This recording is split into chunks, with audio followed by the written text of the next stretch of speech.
Hi everyone, this is Jabin Say from Evika. നമ്മുടെ iOS 17.4.1 എന്ന official update റിലീസായിട്ട് ഇപ്പോൾ കുറച്ച് പേരുടെ ഫീഡ്ബാക്ക് നമുക്ക് ലഭിച്ചിട്ടുണ്ട്. അതേപോലെ നമ്മുടെ ടെലിഗ്രാം കമ്മ്യൂണിറ്റിയിലെ പോളിലും നമുക്ക് കുറച്ചധികം ആ ഒരു റെസ്പോൺസും മാറുന്നുണ്ട്. ഈ ഒരു വീഡിയോയിൽ iOS 17.4.1ൻ്റെ ആ ഒരു റിവ്യൂ ആണ് ഞാൻ പറയുന്നത്. ഇതിൽ നമ്മൾ ഈ പറയുന്ന പെർഫോമൻസ് നോക്കുന്നുണ്ട്, ഹീറ്റിംഗ് ഇഷ്യൂ നോക്കുന്നുണ്ട്, ബാറ്ററി പെർഫോമൻസ് നോക്കുന്നുണ്ട്.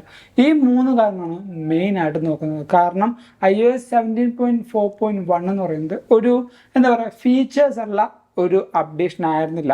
അതിന് പകരം കുറേയധികം ബഗ് ഫിക്സും സെക്യൂരിറ്റി അപ്ഡേറ്റും വന്ന ആ ഒരു അപ്ഡേഷൻ മാത്രമാണ് ഈ പറയുന്ന iOS 17.4.1 എന്ന് പറയുന്നത്. ആദ്യം തന്നെ ഈ ഒരു അപ്ഡേഷൻ ഇഷ്യുള്ള പെർഫോമൻസ് റിവ്യൂ നോക്കാം. ഏറ്റവും കൂടുതൽ ആൾക്കാർ പറയുന്നത് പെർഫോമൻസ് വലിയ കുഴപ്പമൊന്നുമില്ല, എസ്പെഷ്യലി ഗെയിമിംഗ് സമയത്ത് ഫ്രെയിം ഡ്രോപ്പ് ചില സമയത്ത് മാറുന്നുണ്ട്. എസ്പെഷ്യലി നമ്മുടെ BGMI, നമ്മുടെ പബ്ജിയും അതേപോലെ ബാറ്റിൽ റോയലൊക്കെ കളിക്കുമ്പോൾ ഈ പറയുന്ന ചെറിയ ഒരു ലാഗ് ഫീൽ ചെയ്യുന്നുണ്ട്. അതേപോലെ തന്നെ വലിയ പ്രശ്നങ്ങൾ പെർഫോമൻസിനില്ല. പെർഫോമൻസ് ആസച്ച് നല്ല റിവ്യൂ ആണ് നമുക്ക് വന്നിരിക്കുന്നത്. ഇനി രണ്ടാമത്തെ കാര്യമാണ് ഈ പറയുന്ന ഹീറ്റിംഗ് ഇഷ്യൂ എന്ന് പറയുന്നത്. ഹീറ്റിംഗ് ഇഷ്യൂലേക്ക് വരുമ്പോൾ പുതുതായിട്ട് വന്ന കോൾ ഓഫ് ഡ്യൂട്ടിയുടെ വാർസോൺ എന്നാണ് ഗെയിം ഡൗൺലോഡ് ചെയ്തിട്ട് കുറേ പേർക്ക് 14 Pro 12 Pro എന്നീ പറഞ്ഞ ഡിവൈസുകൾക്കെല്ലാം സൈഡിൽ ചെറിയ ഒരു ബേൺ ആയിട്ടുള്ള ലൈൻ, നമ്മുടെ ഈ ഇരുമ്പ് ചൂടാകുമ്പോൾ ലൈൻ വരില്ലേ, ഒരു കളർ ചേഞ്ച് വരില്ലേ, ആ ഒരു കളർ ചേഞ്ച് പോലത്തെ ഒരു മാറ്റം ഈ പറഞ്ഞ പ്രോ സീരീസ് വന്നിട്ടുണ്ട്. ഇത് ഫോണിൻ്റെ കുഴപ്പമില്ല, ഈ പറഞ്ഞ ഗെയിമിൻ്റെ കുറച്ചധികം പ്രശ്നമാണ്. 140-150 GB ഉണ്ടായ ഗെയിം ഈ പറഞ്ഞ ഫോണിലേക്ക് വരുമ്പോൾ കുറച്ചധികം പ്രശ്നങ്ങളും അതേപോലെ വലിയ ബഗ്ഗുകളൊക്കെ ഫസ്റ്റ് ഈ പറഞ്ഞ അപ്ഡേഷനിൽ വന്നിട്ടുണ്ട്. സോ അങ്ങനെ കുറച്ച് ഗെയിമിങ് കാരണം നമ്മുടെ ഡിവൈസിന് ഹീറ്റിംഗ് ഇഷ്യൂ വന്നിട്ടുണ്ട്. അല്ലാതെ വേറെ ഒന്നും അപ്ഡേഷൻ പരമായിട്ട് ഹീറ്റിംഗ് ഇഷ്യൂ വന്നിട്ടില്ല. ഇനി മൂന്നാമത്തെ കാര്യമാണ് ബാറ്ററി പെർഫോമൻസ് എന്ന് പറയുന്നത്. ബാറ്ററി പെർഫോമൻസിൽ കുറച്ചധികം പ്രശ്നങ്ങൾ നമ്മൾ കേൾക്കുന്നുണ്ട്. എസ്പെഷ്യലി നമ്മുടെ ടെലിഗ്രാം കമ്മ്യൂണിറ്റിയിൽ കുറച്ച് പേര് പറയുന്നുണ്ട് ബാറ്ററി ഭയങ്കര ഡ്രെയിനിങ് ഉണ്ടെന്ന്. അതുകൊണ്ട് തന്നെ നിങ്ങൾ iOS 17.4.1 അപ്ഡേറ്റ് ചെയ്യാൻ വെയിറ്റ് ചെയ്യുന്നവരാണെങ്കിലും അതേപോലെ 13 സീരീസ് ഉള്ളവരാണെങ്കിലും ജസ്റ്റ് ഒന്ന് വെയിറ്റ് ചെയ്യുക. ഇതിൽ കുറച്ചധികം ബാറ്ററി ഡ്രെയിനിങ്ങിൻ്റെ ഇഷ്യൂ വരുന്നുണ്ട്. ആൻഡ് വേറൊരു കാര്യം, ഒഫീഷ്യലി ആപ്പിൾ iOS 17.4 എന്ന അപ്ഡേഷൻ്റെ IPSW ഫയൽ കളഞ്ഞിട്ടില്ല, അതായത് സെർവറിൽ നിന്ന് മാറ്റിയിട്ടില്ല.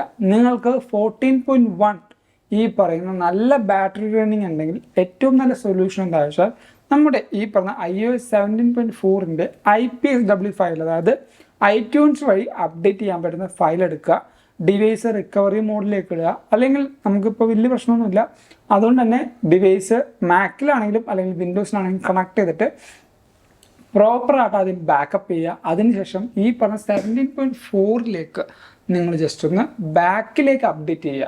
ആ ഒരു അപ്ഡേഷൻ വരുമ്പോൾ കുറച്ചുകൂടി ബെറ്റർ ആയിട്ടുണ്ടാവും. അല്ലെങ്കിൽ നിങ്ങൾക്ക് ഈ പറഞ്ഞ iOS 17.4.1ൻ്റെ ഒഫീഷ്യൽ അപ്ഡേറ്റിൻ്റെ IPSW ഫയൽ കിട്ടുന്നതാണെങ്കിൽ ആ ഒരു ഫയൽ നിങ്ങൾക്ക് ഇൻസ്റ്റാൾ ചെയ്താലും മതി. ചിലപ്പോൾ ഈ ഒരു പ്രശ്നം ഉണ്ടാവാതിരിക്കാൻ ചാൻസ് ഉണ്ടാവും. ബാറ്ററി ഡ്രെയിനിങ് അത്യാവശ്യം നല്ല രീതിക്ക് ഉണ്ടെന്നാണ് നമുക്ക് കിട്ടുന്ന റിവ്യൂ. പക്ഷേ എനിക്കും എൻ്റെ കൂട്ടുകാർക്കും ഇപ്പോൾ എൻ്റെ സർക്കിളിലുള്ള ആ ഒരു ഫ്രണ്ട്സിനും iOS 17.4.1 വലിയ ബാറ്ററി ഡ്രെയിനിങ് ഇഷ്യൂ ഒന്നും പറയുന്നില്ല. ഭൂരിഭാഗം നമ്മുടെ നേരത്തെ പറഞ്ഞ ടെലിഗ്രാം കമ്മ്യൂണിറ്റിയുടെ പോളിങ്ങിലും അത്യാവശ്യം ബാഡ്, വെരി ബാഡ് എന്നീ പറഞ്ഞ രണ്ട് ആ ഒരു എന്താ പറയുക ഓപ്ഷനിലും ആൾക്കാർ കുറച്ച് വോട്ട് ചെയ്തിട്ടുണ്ട്. സോ നിങ്ങൾക്കും ഇതേപോലെ നമ്മുടെ ടെലിഗ്രാം കമ്മ്യൂണിറ്റിയിൽ ജോയിൻ ചെയ്യാം, അതിലൊരു അംഗമാവാം. So please do subscribe and follow in our Telegram community also. ഇനി വേറൊരു കാര്യം എന്ന് പറയുന്നത് iOS 17.4.1ൽ കുറേ പേർക്ക് ഈ പറയുന്ന ഡിവൈസിൽ ഈ പറയുന്ന ക്ലട്ടറിങ്ങും അതേപോലെ ഈ ഒരു ഡിസ്പ്ലേയുടെ ചെറിയ ഇഷ്യൂ വരുന്നുണ്ടെന്ന് പറഞ്ഞേക്കുന്നുണ്ട്. അതുകൊണ്ട് തന്നെ 13 സീരീസിൽ 13 Pro മാത്രമാണ് ആപ്പിൾ ഡിസ്പ്ലേ ചേഞ്ച് ചെയ്ത് കൊടുക്കാം എന്നുള്ളൊരു എന്താ പറയുക ഒരു ഓപ്ഷൻ കൊടുത്തിരിക്കുന്നത്. നോൺ പ്രോ 13 സീരീസിന് ആ ഒരു ഓപ്ഷൻ കൊടുത്തിട്ടില്ല എന്നാണ് ഞാൻ അറിഞ്ഞത്. ഞാനത് പേഴ്സണലി ഐക്യയിലായിട്ട് സംസാരിച്ചപ്പോഴാണ് മനസ്സിലായത്. അതുകൊണ്ട് തന്നെ 13 സീരീസുകാർ കുറച്ചൊന്ന് കെയർഫുള്ളായിട്ട് മാത്രം അപ്ഡേഷൻ ചെയ്യുക. ആ ഒരു ഡിവൈസിൻ്റെ ഡിസ്പ്ലേന് ഓൾമോസ്റ്റ് ഇന്ത്യയിൽ ഇറങ്ങിയ എല്ലാ ബാച്ചിലും കംപ്ലൈൻറ്റ് ഉണ്ട്. അതുകൊണ്ടാണ് ആപ്പിൾ അങ്ങനത്തെ ഒരു എന്താ പറയുക ഡിസ്പ്ലേ ചേഞ്ച് ചെയ്ത് കൊടുക്കാം എന്നുള്ള രീതിയിലേക്ക് വന്നിരിക്കുന്നത്. എന്നാലും അതിൽ കുറേയധികം ക്രൈറ്റീരിയയും കുറേയധികം കാര്യങ്ങളും നൂലാമാലകളൊക്കെ ഉണ്ട്. അതുകൊണ്ട് തന്നെ സൂക്ഷിച്ചും കണ്ട് മാത്രം അപ്ഡേഷൻ ചെയ്യുക, എസ്പെഷ്യലി ഐഫോൺ 13 സീരീസിലെ കൂട്ടുകാർ മാത്രം. സോ ഈ ഒരു വീഡിയോയിൽ നിങ്ങൾക്ക് iOS 17.4.1 ഒരു ഓവറോൾ റിവ്യൂ കിട്ടി എന്ന് വിശ്വസിക്കുന്നു. പുതിയ ഫീച്ചേഴ്സോ ബാക്കി കാര്യങ്ങളോ ഒന്നുമില്ല. നമുക്ക് സെക്യൂരിറ്റി അപ്ഡേറ്റ് നോക്കുമ്പോഴും വലുതായിട്ട് ആപ്പിൾ കമ്മിങ് സൂൺ അല്ലെങ്കിൽ ഡീറ്റെയിൽ പബ്ലിഷ് സൂൺ എന്ന് മാത്രമേ പറഞ്ഞുള്ളൂ.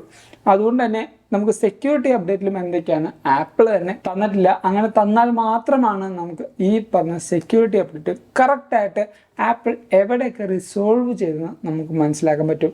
സോ ഈ ഒരു വീഡിയോ നിങ്ങൾക്ക് എന്തായാലും ഇഷ്ടപ്പെട്ടു, അതേപോലെ ഹെൽപ്ഫുൾ ആണെന്ന് വരുന്നു. അതുകൊണ്ട് തന്നെ ഈ വീഡിയോ ഇപ്പോൾ തന്നെ ലൈക്ക് ചെയ്യുക, എല്ലാ കൂട്ടർക്കും ഈ ഒരു വീഡിയോ ഷെയർ കൊടുക്കുക. അതോടൊപ്പം പുതിയ പുതിയ അപ്ഡേറ്റ്സ് അറിയാനായിട്ട് നമ്മുടെ ചാനൽ എന്താണ് സബ്സ്ക്രൈബ് ചെയ്യുക. നേരത്തെ പറഞ്ഞ ടെലിഗ്രാമിൽ ഒരു മെമ്പർ ആകുക, നമ്മുടെ വെബ്സൈറ്റ് നിങ്ങൾ എന്തായാലും ചെക്കൗട്ട് ചെയ്യുക. And thank you so much for watching the video. This is Bin Xavier signing from Avica.